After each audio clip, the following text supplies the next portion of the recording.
In the ever-excellent endeavor of thinking better, I believe that learning about logical fallacies can be such a great place to start. If you're really looking to quickly learn and hone a skill of critical thought, then getting some of these down pat will make a world of difference. And so I thought a fun way to do it might be to take a really popular Bible story and just deconstruct the fallacies that are often associated with it when Christians use that story to evangelize or when they have to defend the validity or the moral use of one of these stories. And so for today, I think this will go quick. I want to look at the story of David and Goliath. Everybody knows this story, so I think that it will have some good performative power for us as we're all trying to make these connections with logical fallacies. So first, I want to start with just a summary of the story, as well as some of the issues with it that you might not have known, because that's interesting. And then we'll get into the logical fallacy side of it. So let's get going. The core story happens in 1 Samuel 17. Israel and the Philistines are at war, and there is a giant champion, to what degree there's some issues with, for the Philistines who comes from Gath. And like that scene out of Troy, he challenges the Israelites for single combat.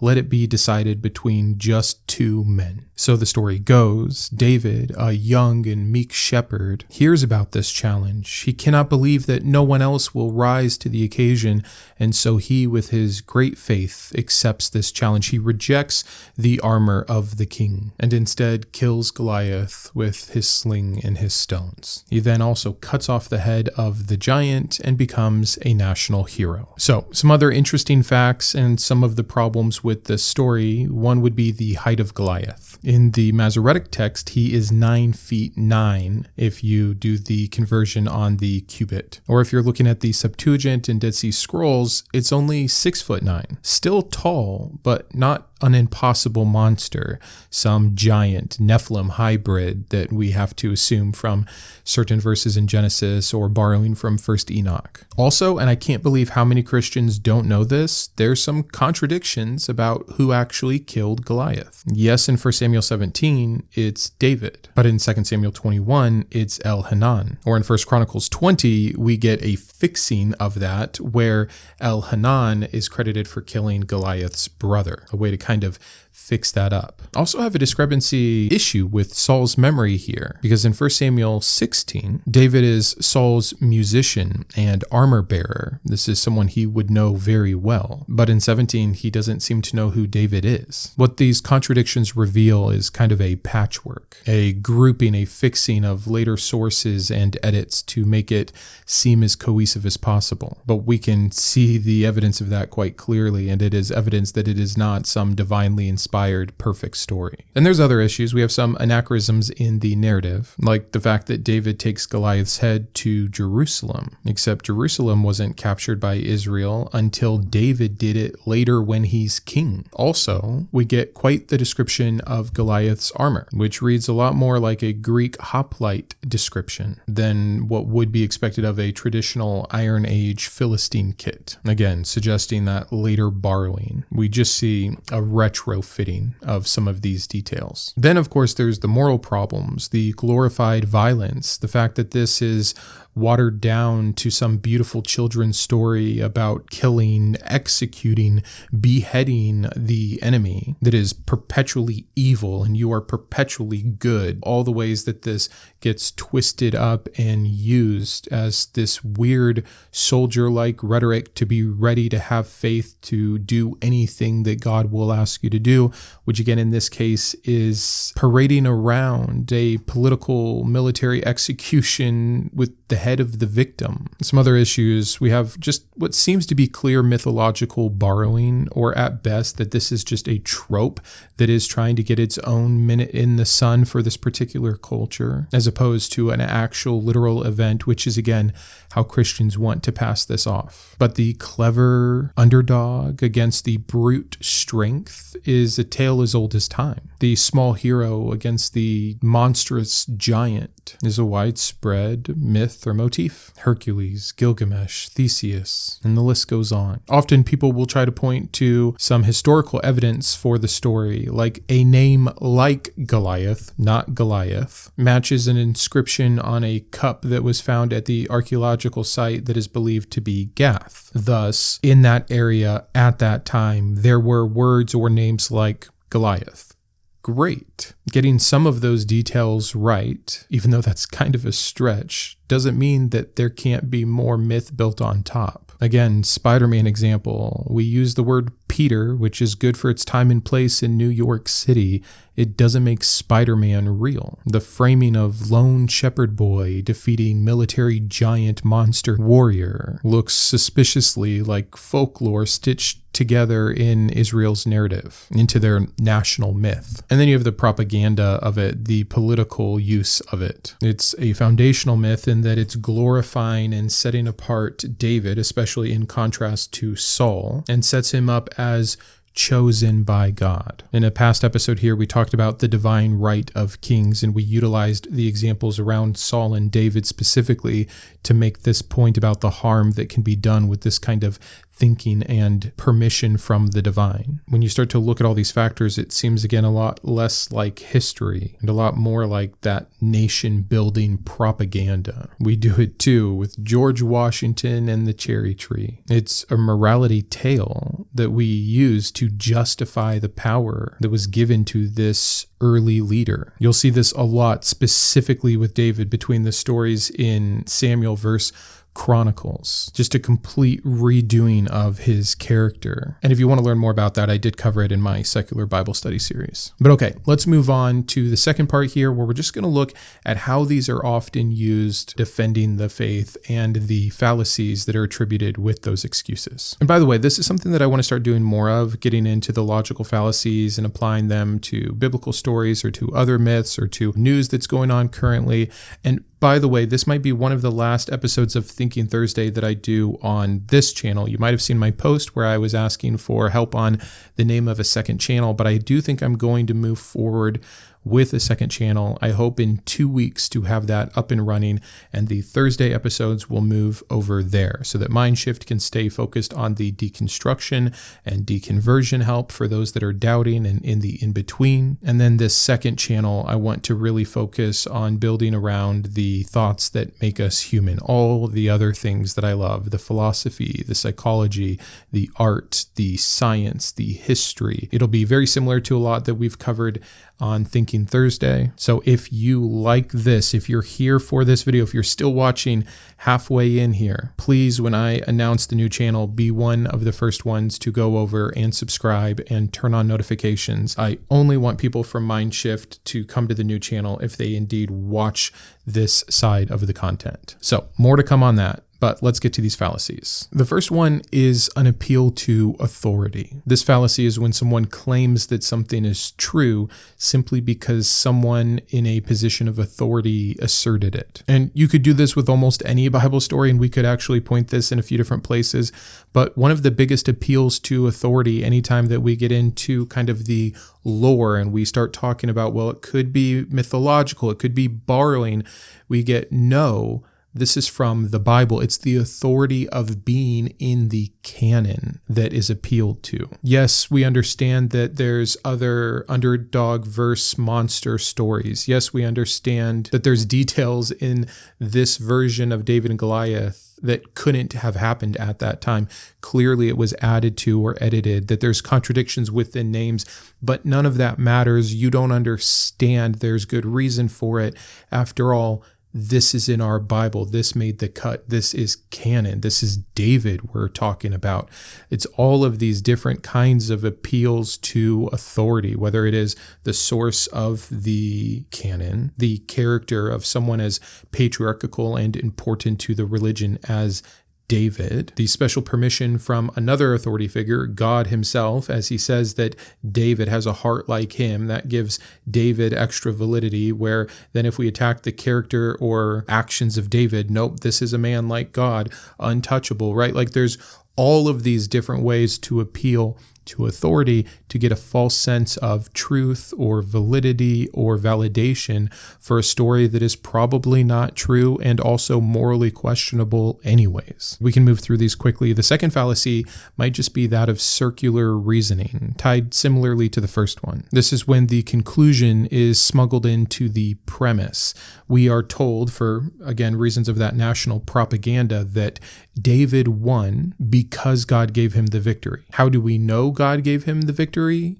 Because David won. It's a closed loop. There's no external evidence. If then any battle or victory or assassination can be explained as God's doing, then the claim is unfalsifiable if the only point of reference that you're getting is that it happened in that same source material.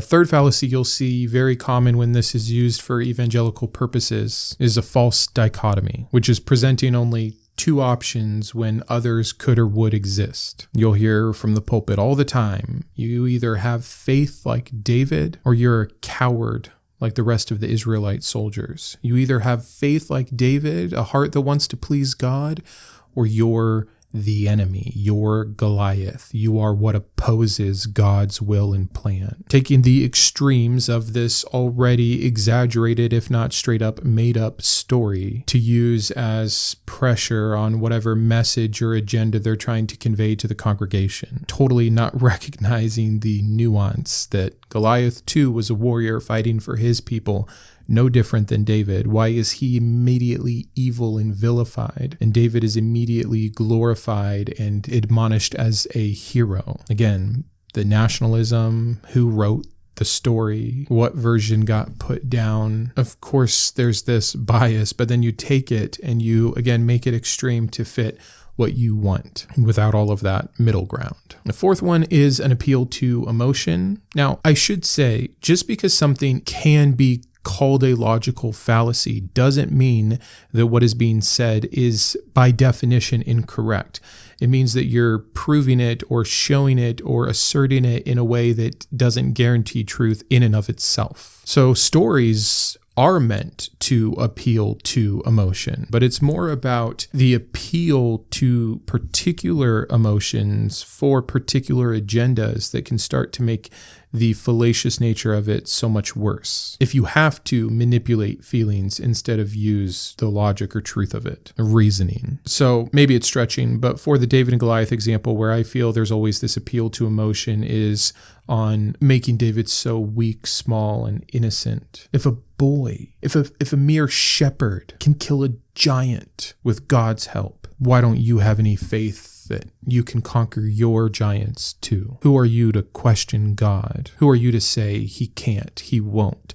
Look what he did. The appeal to emotion oversimplifies the complexity of life, the real trauma of war, and turns it into these motivational slogans, usually out of context. But let's move on. Number 5, how about cherry picking? This is when you select favorable evidence of some kind while ignoring the rest. I think this is the perfect story to do this with because it is always cherry picked by Christians. They never quote the version where it's Elhanan that kills Goliath. They never talk about the decapitation, the parading around of Goliath's head in the city streets. It's always about the faith of David, what this little boy was willing to do for his God. So yeah, the story, even as it's told in every Sunday version ever, is 100% straight up cherry picked. Another major common logical fallacy is the false analogy. One of my favorite things to call out when I'm doing some kind of a reaction video or when we're going through Christian comments. Bad analogies, false analogies are some of the most obvious but harmful fallacies that can happen because they really can trap your mind into thinking something is similar when it's not. So comparing two things that are not alike in a seemingly relevant way. This is always done with the story of Goliath, that whatever you're going through, it doesn't matter if it's your divorce or your student debt or your anxiety, that's your giant. And again, if God can help a little silly shepherd defeat a literal giant, then he can take care of anything that's before you. Well, first of all, it's not only a false analogy because of the difference in category to such a huge degree, but even in intention or context. God does not guarantee that he is going to defeat your giants for you. This is one story about one giant that is representing a military obstacle for a growing nation that is moving into their own settlement and monarchy and expansion and conquering. This has divine favor because it's always been the will of God to conquer and maintain these lands. God doesn't recognize your mental health issue as anything past demons and straight up tells you simply not to be anxious, to pray it away. So no, God's not going to help you conquer the giant of anxiety when he doesn't even believe in it, or if he did, would exercise it. Not even getting into all of the issues about if this God doesn't even exist. The analogy really breaks down that we are now comparing mythological stories to what real people in today's society should be able to expect for literal help in their life. Again, the falseness of this particular analogy fails so hard in so many different directions. 7, and one I just recently made a video on, is that of the Strawman, misrepresenting the opposite side. So here we could talk about how Christians misrepresent what skeptics take issue with in the story of David, but I think we can do so within the story itself. The strawmanning of Goliath, of the Philistines. No nuance given, that they are just simply, utterly evil people and thus need to be completely eliminated and destroyed. That their existence is bad, that their claim is unrighteous, that their war is somehow not justified, but everything that this nation has been doing, all the genocide and attacking of other sovereign nations was different, which we're now moving into a different category of logical fallacy. But the strawmanning, again, is not taking into account the military, economic, and political agenda of an enemy group. Sure, enemy, but only insofar as the story, the version that we're told, from one side. And again, painted not as just someone with different ideas, but as wrong, bad, inherently evil, deserving of death. And we see something similar as we move into our 8th example, which is the ad hominem, or the genetic fallacy, attacking the source instead of the argument. Here it would just be, again, the excuses made by Christians for this kind of execution and war. Well, yeah, but Philistines were pagan. Pagans deserved destruction. No problem here. Dehumanizing the enemy so that you can classify them in a way that makes what is otherwise not acceptable all of a sudden acceptable is definitely playing off of this genetic fallacy, but in kind of an unusual way. Not the most standard definition of it. Oftentimes, skeptics will try to bring up that, it's not even that unique of a story. If you look at the character of David, someone who is killing supposedly these wild beasts, it's not like he is meek and afraid. A sling is not some silly toy back then. It is a legitimate military tool. It's shot essentially a bullet 60 to 100 miles an hour, having the same kinetic effect energy like a bullet. That's getting shot in the head from a distance, while the giant was probably expecting, and again, not even a real giant, sword warfare, maybe spears. Did David take a cheap shot? And again, not that any of these things are that important, but they do destroy a certain narrative trying to be told in that myth telling from believers. And the reason I bring all this up is because then we kind of get the 9th fallacy, the shifting of the burden of proof, where they no longer can try to give evidence with the weight of everything that's been brought against them. So all they can say is, hey, you can't prove God didn't help David. You can't prove for sure that the story didn't happen. This is used with atheism at large. You can't prove that a God doesn't exist. It's the ultimate cop-out of just making your position truly unfalsifiable to some degree. But that's not where the burden of proof is, and so thus has been shifted and thus is fallacious. And for our last one, number 10 here, I think if I counted right, special pleading. This is where you create exceptions to protect a particular claim from the ability to be criticized. So when the skeptic takes issue with the part of the story that has David chopping off the head to parade it around and use it for this national piece of propaganda, and looking at the man-made nature of that, the potentially immoral action of that, the absence of the divine, etc. We get the special pleading. Yeah, I mean, normally killing is wrong. Normally execution is wrong, but this was war. And yeah, normally we would say even in war, mutilation is wrong, or this kind of tactic is wrong, but this was back then, or this was such a bad group. You don't understand how evil the Philistines were. Or, well, this came directly from the mouth of God. Who are you to question God? And whatever special class they need to put this in, it's different when their guy does it. By the way, it's not just Christianity that does this. This is just kind of groupthink in general, that everyone is their own exception. But almost every single issue that happens in the Old Testament can be made to a moral issue, which is problematic for the idea of an immutable God with an objective set of moral standards. And so the easiest way out for all of that is some kind of special pleading, that they were on the right side, they had the right God, the others were devil worshippers or child sacrificers, or God had to get these people out so his people could prosper, so we could get to Jesus to save the whole world, so the end justifies the means. Whatever it is, to, again, special plead to excuse away a standard they would not accept from the other side, right? Everyone can agree war has to happen. Well, not everyone can agree, but both sides can agree that war is justified, and then you could have standards within war, like Geneva Convention stuff you won't do. But if you're willing to do that stuff that you're not willing for the other side to do to you, you're special pleading. And we just see an endless amount of that with Christians as they defend their violent, awful, and sometimes downright evil, for lack of a better term, stories in their Bible. So that's the story of David and Goliath. That's some of the problems with the story of David and Goliath, and that's some of the fallacies that Christians use when representing or using or defending the story of David and Goliath. I hope that you enjoyed this. Again, there may or may not be an episode next Thursday, but I'm hoping the Thursday after that you'll be watching this on the new channel. I'll see you Sunday with a new video, and until then, keep thinking. I wanted to personally thank my top tiers of support: my Iconoclast, Ann, Boris, Grant, GVI, Jimmy, Joe, yes, the Kitboga, Matthew, Perry, and Shawn; my Humanist heroes: Craig, James, Jarrod, Kristi, and Matthew; my Atheist advocates: Aquitar, Caleb, Dakota, Dan, Drew, Jeff, Jeffrey, Jugs, Julie, Malcom, Paul, Sparky, and Thomas; as well as all of my secular scholar patrons. And to everyone else who gives in any capacity, thank you so much.